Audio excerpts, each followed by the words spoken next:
Halo para penggemar dan pecinta fisika, pada video kali ini saya akan menjelaskan mengenai dimensi besaran. Apa itu dimensi besaran? Dimensi besaran adalah cara tersusunnya besaran turunan dari besaran pokok. Nah, besaran pokok yang kita kenal ada 7 ya. Yang pertama adalah massa. Massa ini dalam SI, dalam sistem internasional, satuannya adalah kilogram, disingkat kg. Nah, sedangkan lambang dimensinya adalah M besar. Nah, lambang dimensi itu biasanya diletakkan di dalam kurung siku seperti ini ya. Yang kedua adalah panjang. Panjang itu satuannya meter. Disingkat M kecil, lambang dimensinya adalah L besar. Yang ketiga waktu. Waktu itu satuannya sekon, disingkat S kecil, lambang dimensinya adalah T besar. Yang keempat adalah kuat arus listrik. Satuannya ampere, disingkat A besar. Nah, sedangkan lambang dimensinya adalah I besar. Yang kelima suhu. Suhu itu satuannya Kelvin, disingkat K besar, lambang dimensinya adalah theta. Yang keenam intensitas cahaya, satuannya adalah kandela, disingkat CD, lambang dimensinya adalah J besar. Yang ketujuh adalah jumlah mol zat. Nah, ini satuannya adalah mol dalam SI, lambang dimensinya adalah N besar. Nah, dari 7 besaran pokok, ini kita bisa menurunkan besaran turunan, satuannya maupun dimensinya. Nah, oke, sekarang mari kita akan mencari dimensi besaran turunan. Oke, yang pertama adalah kecepatan. Kecepatan itu dirumuskan V sama dengan S per T. S itu perpindahan, T itu waktu. Nah, perpindahan satuannya meter, T itu satuannya sekon. Meter adalah satuan besaran pokok panjang, sedangkan sekon adalah satuan besaran pokok waktu. Jadi karena satuan besaran pokok panjang, meter, maka lambang dimensinya adalah L. Nah, kalau sekon, ini waktu, lambang dimensinya adalah T besar. Jadi ini L per T bisa ditulis LT pangkat min 1. Nah, ini diletakkan dalam kurung siku seperti ini. Yang kedua adalah percepatan. Percepatan adalah perubahan kecepatan dibagi dengan selang waktu. Jadi kalau begitu, satuan dari A itu apa? V itu satuannya meter per sekon, sedangkan T itu satuannya sekon. Berarti satuannya meter per sekon kuadrat. Meter satuan besaran pokok panjang, sekon satuan besaran pokok waktu. Jadi meter bisa diganti L besar, karena besaran panjang ya.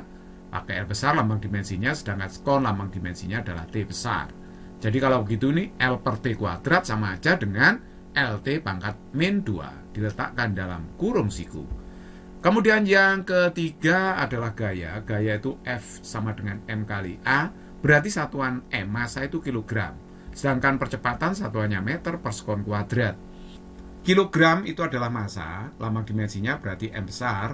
Meter itu besaran panjang, lambang dimensinya L besar. Sekon itu waktu, time, lambang dimensinya adalah T besar. Jadi karena sekon kuadrat berarti T kuadrat.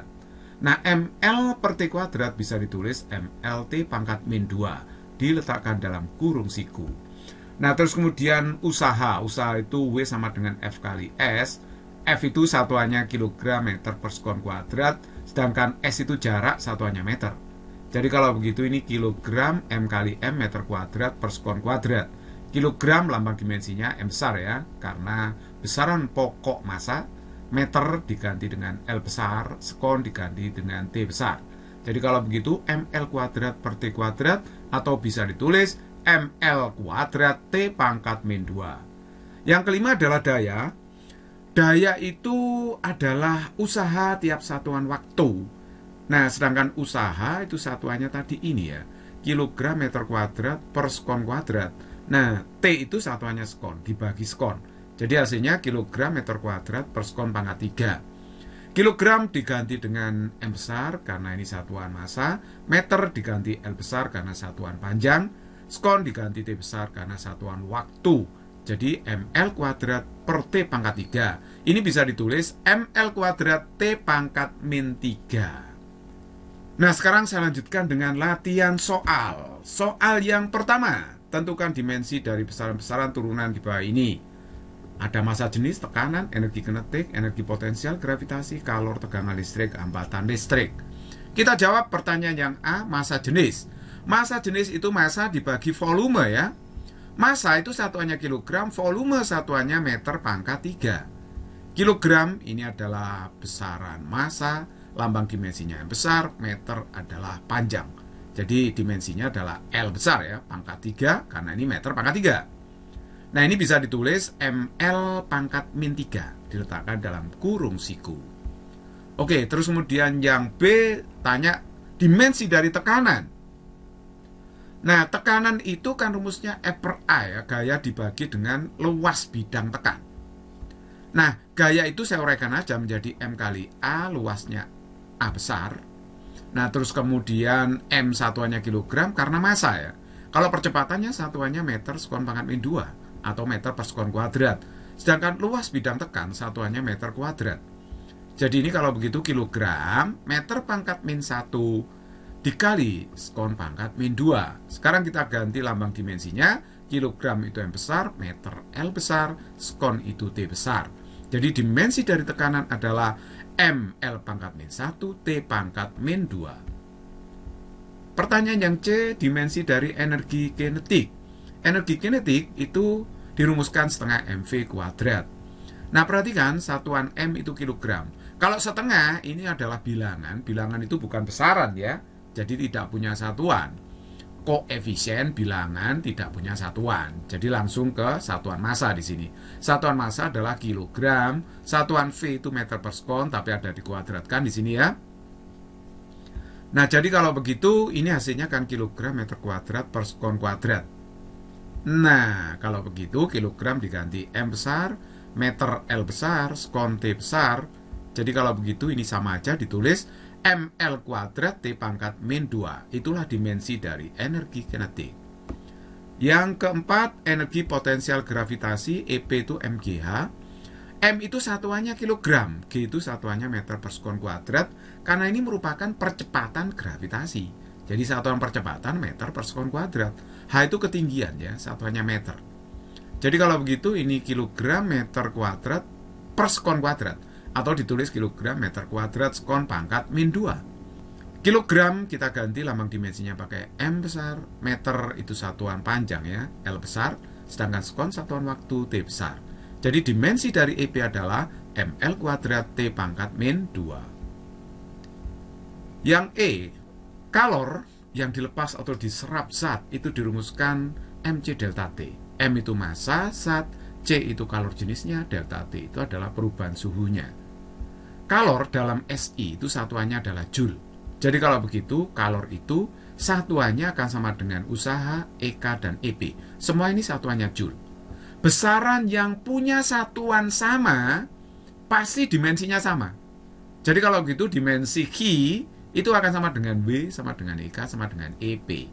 Jadi kita tidak perlu mencari dimensi Q lagi, karena satuannya sama dengan dimensi energi potensial, energi kinetik, dan seterusnya.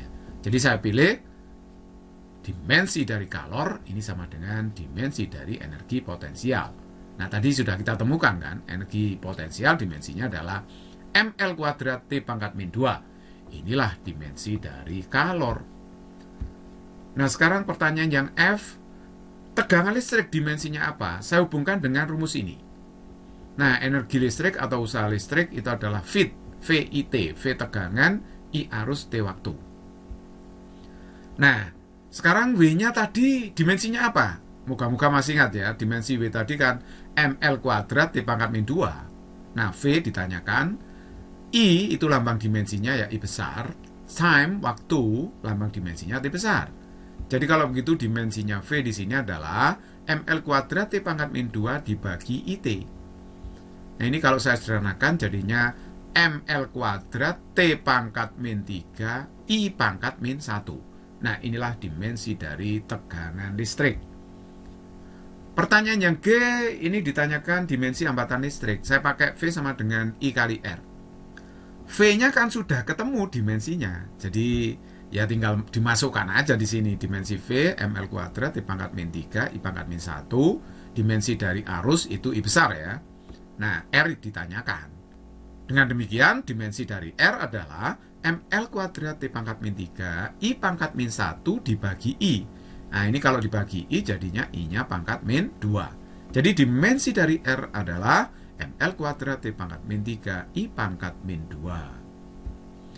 Soal nomor 2. Gaya tarik menarik dua partikel bermuatan listrik dirumuskan oleh hukum Coulomb sebagai berikut. F sama dengan K-1-G2 per R kuadrat. F itu gaya Coulomb, G itu muatan partikel satuannya Coulomb, R jarak dua partikel satuannya meter. Tentukanlah dimensi dari konstanta Coulomb K.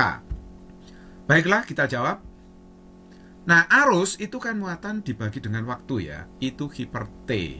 Jadi kalau begitu, G-nya itu I kali T. Jadi Q-nya ini saya jabarkan ke dalam besaran pokok, arus, dan waktu. Ya, karena kita mau mencari dimensinya. Dimensi dari K itu ya. Oke, rumusnya tadi gaya Coulomb K Q1 Q2 per R kuadrat.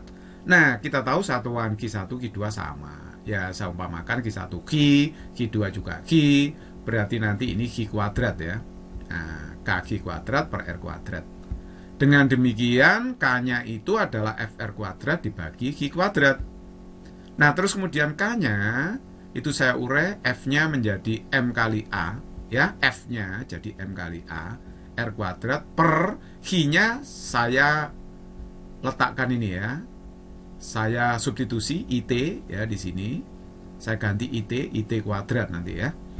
Jadi kalau begitu, di sini M, satuannya kilogram, percepatan satuannya meter, sekon pangkat min 2. Kalau R itu jarak, satuannya meter ya, jadi meter kuadrat.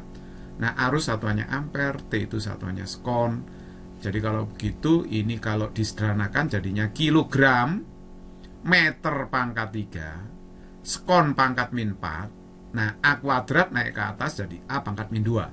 Sekarang kita tinggal mengganti dengan lambang dimensi. Kilogram itu M besar, meter itu L besar, sekon T besar, sedangkan A itu I besar. Jadi dimensi dari konstanta Coulomb itu adalah ml pangkat 3, T pangkat min 4, I pangkat min 2. Nomor 3, waktu yang dibutuhkan benda jatuh bebas untuk mencapai tanah dari ketinggian H dengan percepatan gravitasi setempat G dinyatakan sebagai T sama dengan akar 2H pangkat P G pangkat G. Berapakah nilai P dan G? Nah, salah satu manfaat dari dimensi, fungsi dari dimensi adalah untuk melengkapkan rumus fisika yang belum lengkap. Ini kan pangkat H dan G-nya belum ada ya.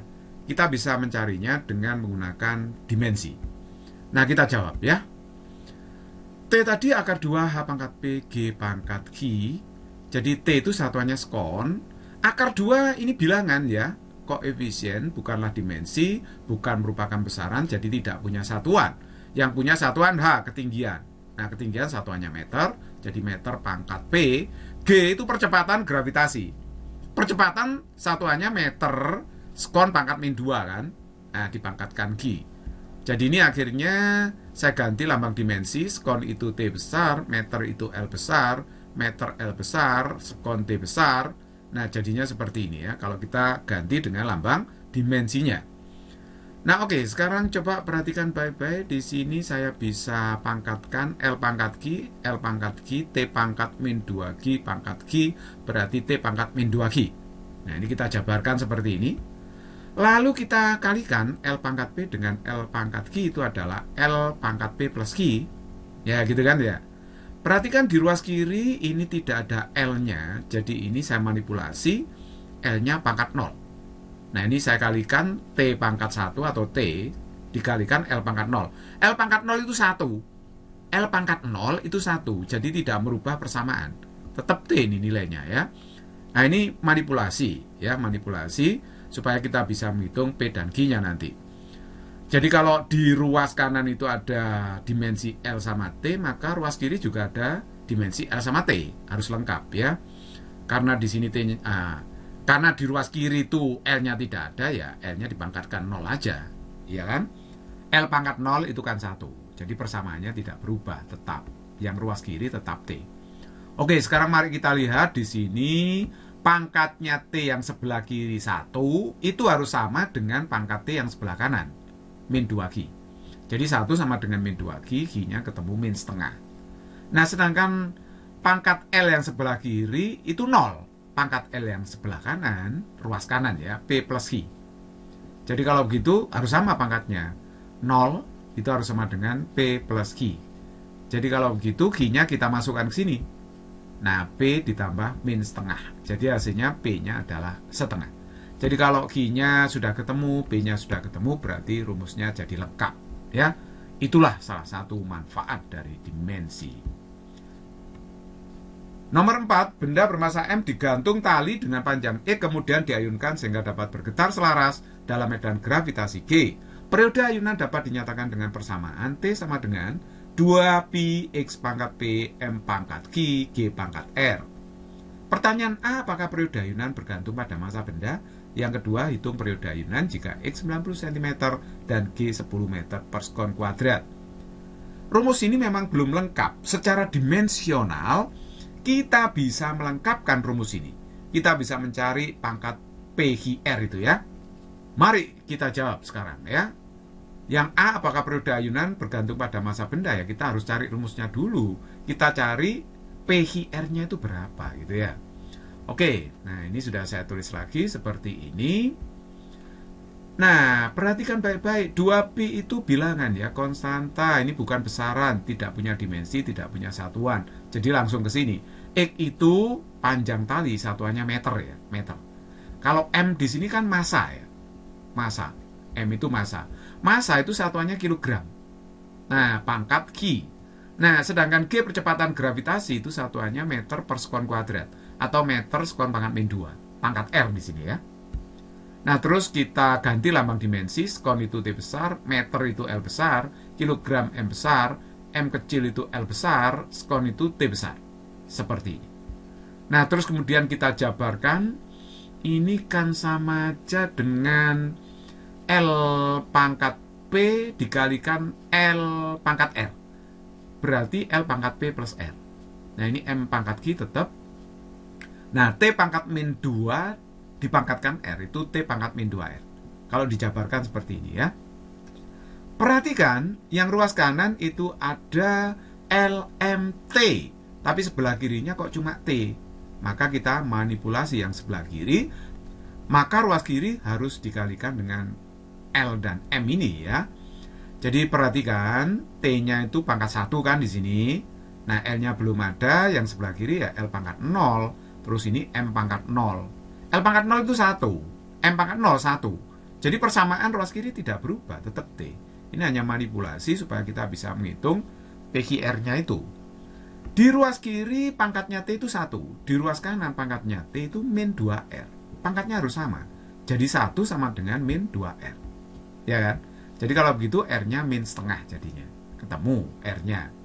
Nah, sekarang coba Q-nya itu sama dengan 0 di sini. M pangkat 0 sebelah kiri, sebelah kanan, ruas kanannya M pangkat Q. Pangkatnya kan harus sama. Berarti 0 sama dengan Q. Atau Q sama dengan 0. Nah, gitu kan? Sekarang lihat pangkatnya L. Yang sebelah kiri atau ruas kiri, L-nya pangkat 0. Sebelah kanan, L-nya pangkat P plus R. Jadi kalau begitu, 0 ini harus sama dengan P plus R. Nah, karena R-nya sudah ketemu, saya masukkan di sini. R-nya min setengah. Jadi P-nya ketemu setengah. Nah, setelah ketemu PQR-nya, kita masukkan ke dalam rumus ini. Nah, saya geser ke sini ya. Jadi X-nya pangkat P, P-nya setengah tadi. Ketemu. M-nya pangkat Q, Q-nya 0. Nah, saya taruh situ. G pangkat R kecilnya sudah ketemu min setengah. M pangkat 0 itu 1. Jadi kalau begitu persamaannya jadi seperti ini kan. Oke, terus kemudian saya sederhanakan persamaannya jadi seperti ini akhirnya. Karena X pangkat 0,5, X pangkat setengah itu sama aja dengan akar X. Kalau G pangkat min setengah, itu sama aja dengan seper akar G. Makanya akhirnya persamaannya jadi 2pi akar X per G. Nah, itulah periode ayunannya. Nah, sekarang perhatikan, di sini ternyata periode ayunan tidak bergantung pada massa. Massa berapapun tidak mengaruhi periode. Mana ada massanya di sini? Jadi periode ayunan itu hanya bergantung pada panjang tali dan percepatan gravitasi setempat. Jadi kalau begitu, pertanyaan A sudah terjawab. Bahwa periode ayunan tak bergantung pada massa. Nah, sekarang kita jawab yang B, kita menggunakan rumus tadi ya. T itu 2pi akar X per G di situ. Nah, kita tinggal masukkan aja panjang talinya X itu kan 90 cm. 90 cm itu sama aja dengan 0,9 meter. Sedangkan G-nya ini adalah 10 meter per sekon kuadrat. Jadi yang dalam tanda akar itu sama aja dengan menulis 9 per 100 kan. Oke, jadi akar 9 per 100 itu adalah 3 per 10. Jadi 2 kali 3, 6 dibagi 10, 0,6, 0,6 pi. Lah pi-nya ya 3,14 itu. Kalau pi-nya 3,14, saya hitung jebret. Hasilnya adalah periodenya 1,884 sekon.